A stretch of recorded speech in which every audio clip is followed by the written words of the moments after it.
আসসালামু আলাইকুম, সোহানা কিচেনে স্বাগতম। আজকে রেসিপি বন্ধুরা দেখানো কাতলা মাছ দিয়ে ফুলকপি দিয়ে তরকারি হবে। মাছগুলো আমার এখানে লাল লাল করে ভাজা হয়ে গেছে। আমি এবার মাছগুলো সব তুলে নিচ্ছি একে একে।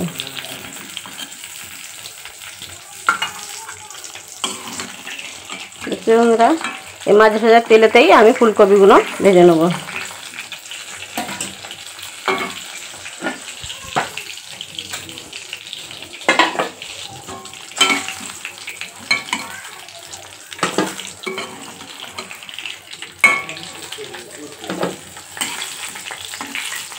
মাছগুলো খুব আমি লাল লাল করে মচমচে করে ভেজে নিয়েছি।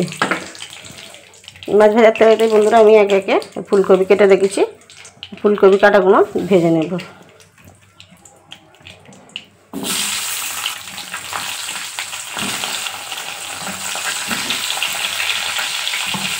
ছোটো ফুলকপি তাই আমি একসঙ্গে ভেজে নিচ্ছি।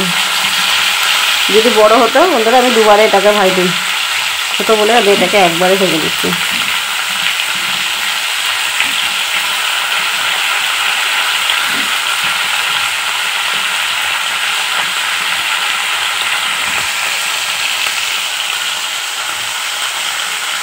এটা নুন হলুদ দিয়ে ভেজে নিই বন্ধুরা।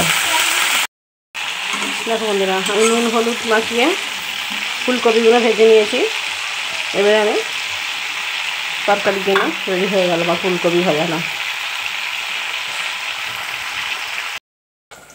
দেখো বন্ধুরা, আমি ফুলকপি রাঁধার জন্য এখানে দেখো ধনে পাতা, দুটো আলু, দুটো টমেটো কেটে নিয়েছি বন্ধুরা এইখানে।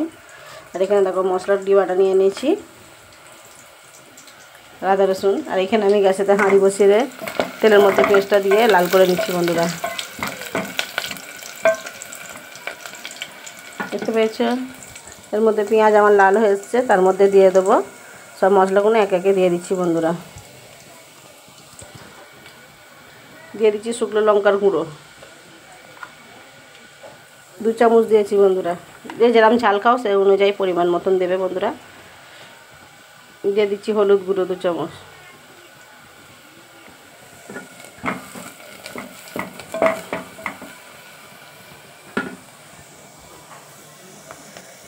মশলাটা যাতে না পুড়ে যায় তার জন্য একটু অ্যাড করে দিচ্ছি পানি।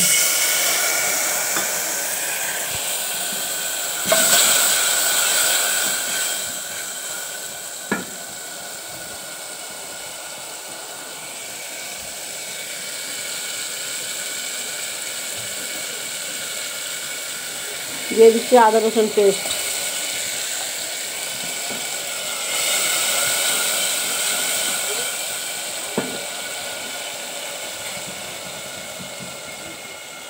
মশলাটা আমার ভালোভাবে কষানো হয়ে গেছে, কাঁচা মশলার গন্ধ চলে গেছে। এবার দিয়ে দেবো এর মধ্যে কেটে রাখা টমেটো, আলু, ধনেপাতা।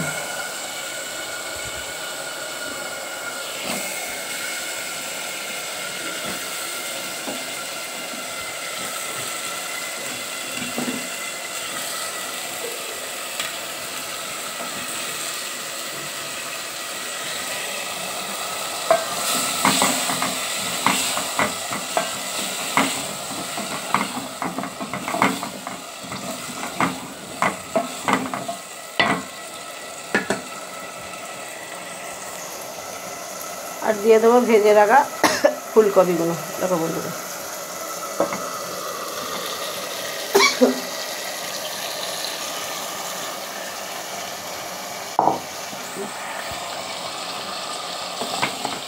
সব কিছু একসঙ্গে ভালো করে কষে নেবো বন্ধুরা।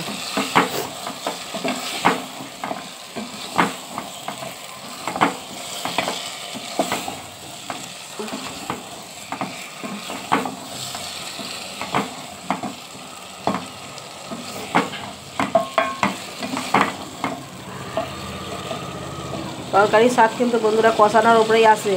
যতটা কষাবে ততটাই তরকারির স্বাদ হবে। এভাবে বাড়িতে বানাবে বন্ধুরা, ভালো লাগলে লাইক শেয়ার করবে।